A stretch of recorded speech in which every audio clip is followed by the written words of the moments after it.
Bienvenue, vous êtes sur payetourlair.tv, notre nouvelle rubrique qui a démarré au mois de septembre, traite chaque mois de la santé, de la vie pratique, et ce mois on va parler d'Alzheimer. Ça vous parle, messieurs ? C'est quelque chose de... Ce sont des sujets qu'on aborde évidemment souvent avec beaucoup d'humour aussi, mais on peut lire... on lit à longueur de temps et tous les jours des articles sur Alzheimer et on connaît très bien ce problème, cette pathologie qui frappe énormément de gens. Mais enfin, je pose toujours la question, dans le temps, on voyait ça qu'aux personnes âgées. Alors on appelait ça la sénilité. Voilà, on se faisait une raison. Maintenant, on s'aperçoit que, évidemment, on vieillit aussi, que ça atteint, évidemment, des gens plus jeunes que nous. Et c'est précisément ce qui nous intrigue. Mais voilà, alors ce n'est plus de la sénilité, c'est Alzheimer. On en découvre tous les aspects sur payetourlair.tv. On parle donc d'Alzheimer. Mais là, ça vous inspire, Alzheimer ? On va parler de quoi, Pascal ? D'Alzheimer. Oui, bonjour Tintin. Donc, Alzheimer. Allez, on lance le sujet. On en sait plus dans un instant. La maladie d'Alzheimer touche 850 000 personnes en France, mais 3 millions de personnes en souffrent. Pour les proches aussi. La vie ne peut plus continuer comme avant. L'association France Alzheimer et maladies apparentées aide les familles à avancer et à mieux vivre avec cette maladie. Parce que nous pouvons tous y être confrontés.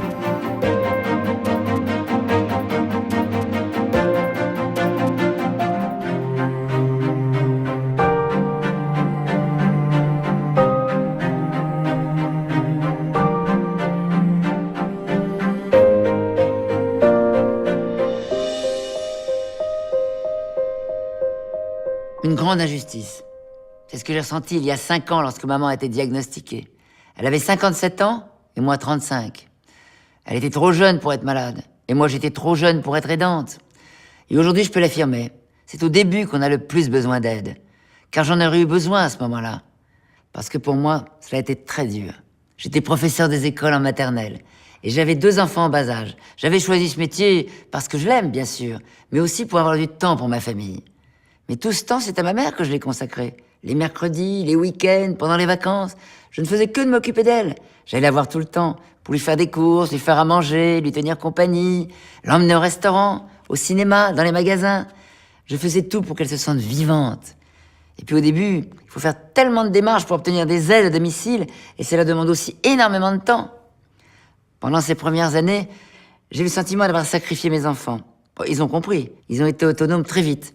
Mais je ressens beaucoup de culpabilité. J'étais tellement fatiguée, tellement angoissée. Un jour, j'ai oublié la casserole sur le feu. Un autre jour, j'ai oublié d'aller les chercher à l'école. J'ai été arrêtée 2 fois 4 mois, par épuisement et début de dépression. Mon mari n'a pas accepté la situation. Nous avons divorcé. Aujourd'hui, ça va mieux. J'ai obtenu un poste plus près de mon domicile et de celui de maman. Ma mère a 12 heures d'aide à domicile par jour, ce qui fait que je ne gère plus tout au quotidien. Mais j'ai encore du mal à lâcher. Je reste très présente. Je me pose beaucoup de questions pour la suite, car maman a beaucoup décliné ces derniers temps. Il faut s'adapter en permanence. Et puis il y a mon travail. Il y a eu un moment où je n'en pouvais plus. J'étais tellement stressée par les fréquents oublis de maman et les organismes auxquels il faut toujours répondre dans l'urgence. Mais maintenant, mon travail m'aide beaucoup, car les enfants, c'est la vie.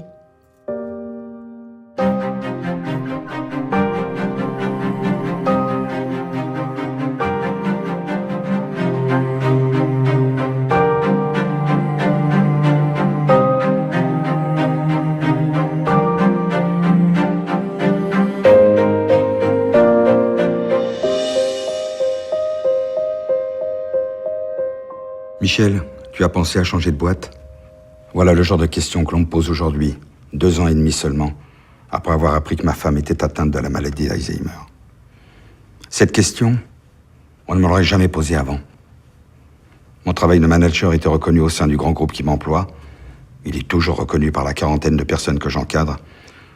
Et je fournis des efforts considérables pour que la maladie de mon épouse ne nuise en aucun cas à mon travail.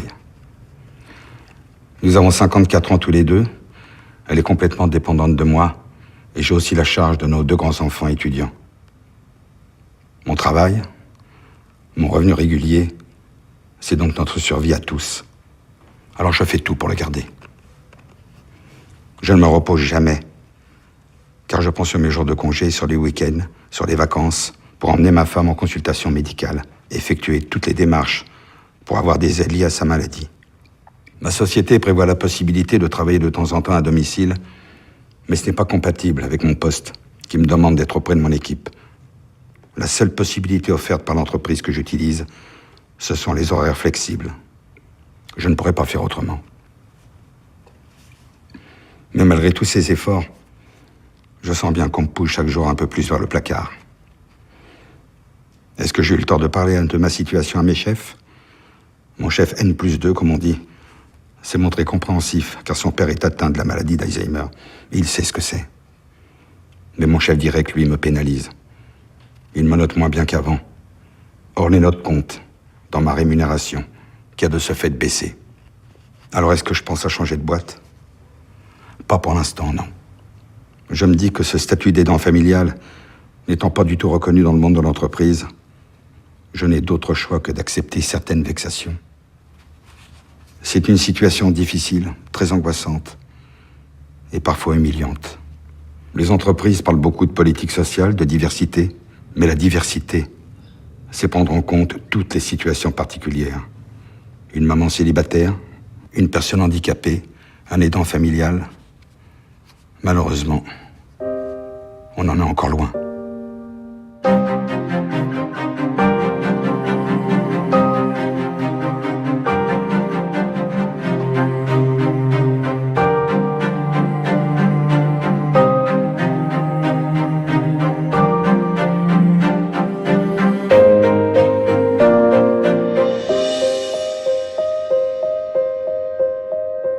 Je m'appelle Philippe et j'ai 47 ans.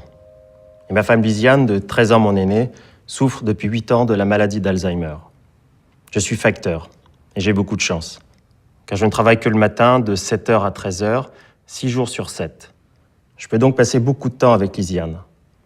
Une auxiliaire de vie vient également tous les matins de 9h30 à 12h30, ce qui fait que Lisiane n'est seule qu'environ 2 heures chaque jour.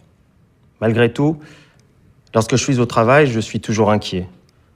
Mon esprit n'est jamais à 100% au travail, car j'ai peur qu'il y ait un problème à la maison. Il y a quelque chose de très paradoxal dans le travail. D'un côté, j'en ai besoin, c'est une respiration pour moi. Cela me permet de voir du monde, de ne pas me refermer sur mon couple et sur la maladie. Mais le travail, c'est aussi source de problèmes, car ma situation n'est ni reconnue, ni comprise. Mon directeur d'établissement change tous les 2 ou 3 ans, et tout dépend de la sensibilité de chacun. J'ai entendu des choses très dures, comme quoi j'étais ingérable, ou que je profitais de la maladie de ma femme pour avoir certains avantages, ce qui est faux. Je sais aussi que le jour où j'aurai besoin d'aide, j'aurai du mal à l'avoir. Je dois déjà me battre pour prendre une journée ou faire comprendre que je ne peux pas venir à une formation l'après-midi, m'éterniser en réunion ou changer d'horaire. Cela m'a pénalisé, puisque j'ai beaucoup de moins de responsabilités qu'avant. J'étais la tête d'une équipe de 8 personnes. Mais ce n'est plus possible aujourd'hui. Et ce n'est pas plus mal. Car plus de responsabilités, c'est aussi plus de soucis. Alors si je rentre avec des soucis à la maison, Lisiane les ressent tout de suite. Et très fortement. Ça provoque chez elle un mal-être qui peut aggraver ses troubles. Et ça, je ne le veux pas. Tout ce qui m'importe, c'est qu'elle aille bien. Je m'inquiète bien sûr pour l'avenir, car j'ai encore beaucoup d'années de travail devant moi. Et je me demande comment on fera quand la maladie évoluera. Mais pour l'instant, je fais juste en sorte que tout se passe le mieux possible. Je fais aussi plus attention qu'avant. Par exemple, je ne traverse plus la rue n'importe comment. Comment ferait Lisiane s'il m'arrivait quelque chose? Elle a tellement besoin de moi.